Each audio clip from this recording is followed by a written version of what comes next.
Hello दोस्तों, exam preparation में मैं प्रियंका एक बार फिर से आप सभी का स्वागत करती हूँ। यूपीपीएससी आरओ 2023 के लिए टॉपिक वाइज प्रीवियस क्वेश्चन की सीरीज़ है जो लगातार रात को 9 बजे अपलोड की जा रही है। आप इस क्लास के ज़रिए से अपने जो आने वाले एग्ज़ाम्स हैं उनमें कैसे प्रश्न आ सकते हैं, संभावित प्रश्नों को प्रिपेयर कर सकते हैं और पिछले क्वेश्चन भी प्रिपेयर कर सकते हैं। साथ में दोपहर 1 बजे डे वाइज सीरीज़ चल रही है, उसको बिल्कुल भी मिस ना करें, जो कि आपके जीएस और साथ में हिंदी दोनों की कंप्लीट प्रिपरेशन कराई जा रही है। तो आज जो हम लोग प्रीवियस क्वेश्चन सीरीज़ में पढ़ने वाले हैं वो सब्जेक्ट है इन्वायरमेंट। और इन्वायरमेंट में अभी हमने कोई भी क्वेश्चन नहीं सॉल्व किया, अभी तक एक भी क्वेश्चंस नहीं कराए गए हैं। तो आज इन्वायरमेंट की सीरीज़ है। इसके अलावा ज्योग्राफी है, हिस्ट्री, साइंस, इसके अलावा सारे सब्जेक्ट, पॉलिटी वगैरह सभी कंप्लीट कराए जा रहे हैं और रेगुलर उनकी सीरीज़ आ रही है, सेट सॉल्व कराए जा रहे हैं। आज हम लोग इन्वायरमेंट देखते हैं। तो सबसे पहला क्वेश्चन है आज के सेट का, मोनोक्लाइमेट्स सिद्धांत का प्रतिपादन किसने किया था? ऑप्शन ए है एफी क्लेमेंट्स, ऑप्शन बी है सीसी पार्क, ऑप्शन सी है सीडीबी अगर, और ऑप्शन डी है एसजे गूल्ड। तो मोनोक्लाइमेक्स का जो सिद्धांत है ये दिया था एफी क्लेमेंट्स ने। अब सूची 1 को सूची 2 से सुमेलित करना है और कुछ अधिनियम दिए गए हैं इन्वायरमेंट से रिलेटेड, पर्यावरण से रिलेटेड, और उनसे रिलेटेड वर्ड्स दिए गए हैं। सबसे पहले देखिए ऑप्शन ए वन संरक्षण अधिनियम, और इसकी जो डेट है वो दी गई है 1980। सेकंड है पर्यावरण संरक्षण अधिनियम 1986। थर्ड है वायु प्रदूषण निवारण एवं नियंत्रण अधिनियम 1981। और लास्ट है जल प्रदूषण नियंत्रण अधिनियम। देखिए इसमें अगर हम सही उत्तर की बात करें तो ये सारे के सारे सही मैच्ड हैं। जैसे ए का 1 होगा, बी का 2, सी का 3 है और डी का 4 है, तो करेक्टली मैच्ड है। उनकी डेट ज़रूर याद कर लीजिए एक बार, क्योंकि ये हर बार ही पूछ लिया जाता है। इन्वायरमेंट से ऐसे जो अधिनियम हैं उनसे प्रश्न आते हैं, जैसे कि वन संरक्षण अधिनियम 1980 में आया, पर्यावरण संरक्षण अधिनियम 1986, वायु प्रदूषण निवारण एवं नियंत्रण अधिनियम 1981 और जल प्रदूषण नियंत्रण अधिनियम 1974 में आता है। नेक्स्ट क्वेश्चन देखिए, नदी का जल प्रदूषण मापा जाता है। ए है जल में घुली क्लोरीन की मात्रा से, बी है जल में घुली ओजोन की मात्रा से, सी है जल में घुली नाइट्रोजन की मात्रा से, और डी है जल में घुली ऑक्सीजन की मात्रा से। तो पानी का जल प्रदूषण अगर मापा जाएगा तो जल में घुली जो ऑक्सीजन होती है, ठीक है, बीओडी, उससे नापा जाता है। अगला प्रश्न है, घटते उत्पादकता के क्रम में अधोलिखित में से कौन सा पारितंत्र क्रम सही है? ठीक है, उत्पादकता घटते हुए, प्रोडक्टिविटी घटते हुए। सबसे पहले दिया गया सागर, फिर झील, फिर घास का मैदान और मैंग्रोव है पहले ऑप्शन में। सेकंड ऑप्शन में मैंग्रोव है, सागर है, घास का मैदान है और झील है। सी ऑप्शन में देखेंगे सबसे पहले मैंग्रोव है, फिर घास का मैदान है, उसके बाद झील है, फिर सागर है। नेक्स्ट है सागर, मैंग्रोव, झील और घास का मैदान। अब देखिए उत्पादकता घटते हुए जाएंगे तो सबसे पहले क्या आएगा? मैंग्रोव आएगा, फिर घास के मैदान आएंगे, उसके बाद झील आएगी, फिर होगा सागर। इस प्रकार ये पारितंत्र घटते हुए उत्पादकता में आएंगे। धूपगढ़ चोटी के बारे में पूछा जा रहा है, निम्नलिखित राष्ट्रीय उद्यानों में से किस में स्थित है? ए है सतपुड़ा राष्ट्रीय उद्यान, बी है कान्हा राष्ट्रीय उद्यान, सी है बांधवगढ़ राष्ट्रीय उद्यान और डी है माधव राष्ट्रीय उद्यान। देखिए जो धूपगढ़ चोटी है वो सतपुड़ा राष्ट्रीय उद्यान में स्थित है, ठीक है, इसको याद कर लीजिए, ऑप्शन ए करेक्ट। अगले प्रश्न की ओर बढ़ते हैं। भारत वन स्थिति रिपोर्ट 2019 के अनुसार पूछा गया था, निम्नलिखित में से किस राज्य में जनजातीय जिलों की संख्या सबसे अधिक है? ऑप्शन ए है नागालैंड, ऑप्शन बी है मेघालय, ऑप्शन सी है मिजोरम, ऑप्शन डी है मणिपुर। और इसका सही उत्तर क्या होगा? Option D Manipur. Next question है, भारत में निम्नलिखित में से किसी एक जैव विविधता हॉट स्पॉट माना जाता है? इनमें से किसको एक जैव विविधता का हॉट स्पॉट माना जाता है? ए है अरावली की पहाड़ियाँ, बी है पश्चिमी घाट, सी है पूर्वी घाट और डी है सिंधु गंगा का मैदान। यहाँ पर इसका सही उत्तर होगा बी, पश्चिमी घाट को जैव विविधता का हॉट स्पॉट माना जाता है, ठीक है। तो यहाँ पर ये पश्चिमी घाट, बी ऑप्शन करेक्ट होगा। बढ़ते हैं अगले प्रश्न की ओर। निम्नलिखित में से किस वर्ष प्रयागराज उत्तर प्रदेश के किले पर अंग्रेजों का अधिकार स्थापित हुआ था? और ऑप्शन ए है 1790 ईस्वी, ऑप्शन बी है 1792 ईस्वी, ऑप्शन सी है 1796 ईस्वी और ऑप्शन डी है 1797। यही सही उत्तर है, 1797 ईस्वी में उत्तर प्रदेश का जो प्रयागराज है इसके किले पर अंग्रेजों का आधिपत्य हुआ था। फिर है जा दिन जन्म भयो डैश करके दिया गया है का धरती धसी 2.5 हाथ, ऐसे एक उक्ति दी गई है। देखिए उत्तर प्रदेश से रिलेटेड हैं क्वेश्चंस जो इसमें दे दिए गए हैं, इनको भी हम लोग कवर करेंगे। इस लोकोक्ति का संबंध उत्तर प्रदेश की किस ऐतिहासिक विभूति से है, ये पूछा गया है।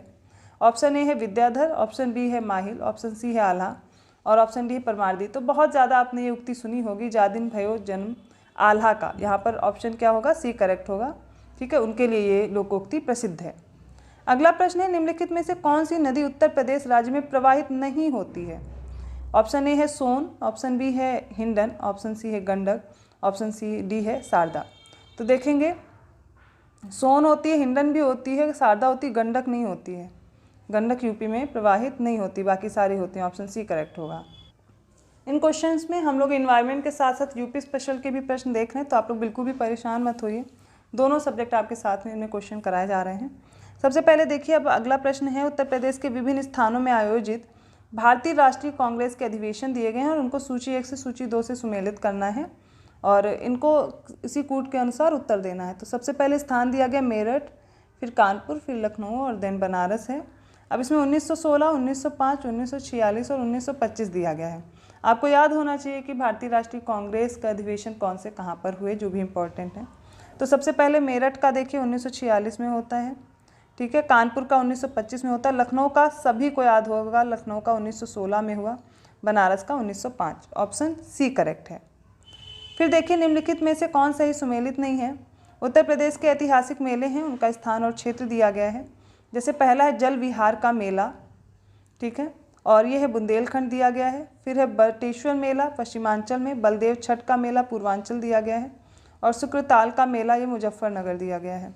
तो यहाँ पर आप देखेंगे, इसमें जो ये वाला बलदेव छठ मेला है यही करेक्टली मैच नहीं है, ये पूर्वांचल में नहीं होता, ये मथुरा और ब्रज क्षेत्र में आप देखेंगे होगा। बाकी सारे सही मैच्ड हैं और इनको आप याद कर सकते हैं। ऑप्शन सी करेक्ट होगा।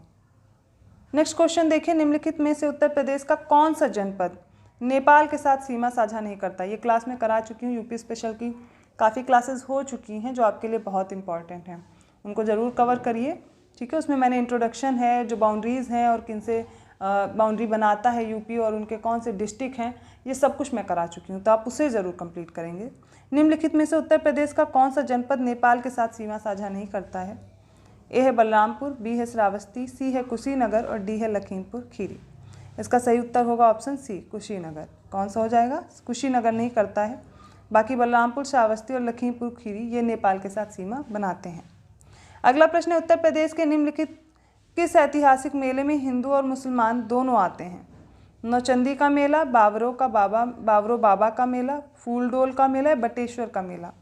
देखिए, नौचंदी मेले में ये हिंदू मुस्लिम एकता का है, नौचंदी मेला में दोनों ही शामिल होते हैं। ठीक है, नौचंदी का मेला ऑप्शन ए करेक्ट होगा। नेक्स्ट क्वेश्चन है, उत्तर प्रदेश की कुल जनसंख्या में कार्यबल का प्रतिशत है 18.5%, 23.7%, सी है 30.2% या फिर डी है 31.2%। तो याद रखिए, उत्तर प्रदेश की कुल जनसंख्या का जो कार्यबल है वो 23.7% है। निम्नलिखित में से किस वर्ष वर्तमान उत्तर प्रदेश का प्रायः संपूर्ण क्षेत्र जो है वो बंगाल प्रेसिडेंसी से अलग करके आगरा प्रेसिडेंसी के अधीन किया गया था। ये भी मैं कंप्लीट करा चुकी हूँ, आप वो सीरीज ज़रूर देख लीजिए। देखिए, यहाँ से प्रश्न पूछे गए हैं। ऑप्शन ए है 1832 ईस्वी, ऑप्शन बी है 1833 ईस्वी, ऑप्शन सी 1834 ईस्वी और फिर है ऑप्शन डी 1835 ईस्वी। इसका सही उत्तर होगा 1834 में। फिर है, निम्न राज्यों में से कौन ट्यूबवेल सिंचाई के क्षेत्र में सर्वोच्च है। उत्तर प्रदेश, बिहार, पंजाब और हरियाणा। तो देखिए, ट्यूबवेल से सिंचाई में उत्तर प्रदेश पहले नंबर पर आता है। नेक्स्ट क्वेश्चन है, कौन सा सही सुमेलित नहीं है बताना है। पूर्व मध्यकालीन उत्तर प्रदेश के शहर हैं और उनके वर्तमान अवस्थिति कहाँ है। पहले उनका नाम क्या था ये देख लीजिए। जैसे कोल और कोयल है, ये अलीगढ़ में था, महोत्सव नगर महोबा में, महोदय श्री कन्नौज और जेजक भुक्ति कौशाम्बी। तो ये जेजक भुक्ति ही गलत दिया गया, कौशाम्बी बाकी सारे सही हैं। यहाँ पर ऑप्शन डी सही उत्तर हो जाएगा। 19th क्वेश्चन है, अंग्रेजों के विरुद्ध बनारस विद्रोह का नेतृत्व किसने किया था। ऑप्शन ए है सुजाउद्दौला, ऑप्शन बी है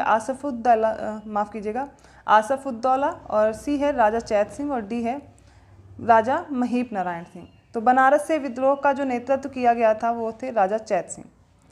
20th क्वेश्चन है, कानपुर उत्तर प्रदेश स्थित भीतरगांव मंदिर के संदर्भ में निम्नलिखित में से कौन सा कथन सही है।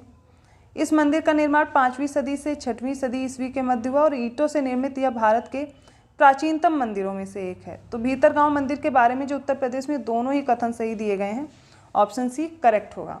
तो यहाँ तक हमने इन्वायरमेंट और उसके साथ साथ यूपी सामान्य ज्ञान से कुछ प्रश्न देखे हैं। अगली सीरीज़ में हम इनके आगे क्वेश्चन कंटिन्यू करेंगे। आप वीडियो को लाइक करना मत भूलिएगा, चैनल को सब्सक्राइब ज़रूर कर दीजिए और वीडियो को और लोगों को भी शेयर करते रहें। और वीडियोस के नोटिफिकेशन पाने के लिए आप बेल आइकन ज़रूर प्रेस कर दीजिएगा, क्योंकि हम लोग यहाँ पर प्रीवियस क्वेश्चन बहुत अच्छे से कंप्लीट कर रहे हैं और लेटेस्ट ट्रेंड के अनुसार ही आपको दोपहर वाली सीरीज़, डे वाइज सीरीज़ भी दी जा रही है, जो कि आरओ के लिए ही नहीं, यूपी पीसीएस 2024 दे रहे हैं या एपीएस दे रहे हैं, उन सभी के लिए उतनी इंपॉर्टेंट है। तो ऐसे ही और क्वेश्चंस के साथ मिलते हैं नेक्स्ट वीडियो में। धन्यवाद।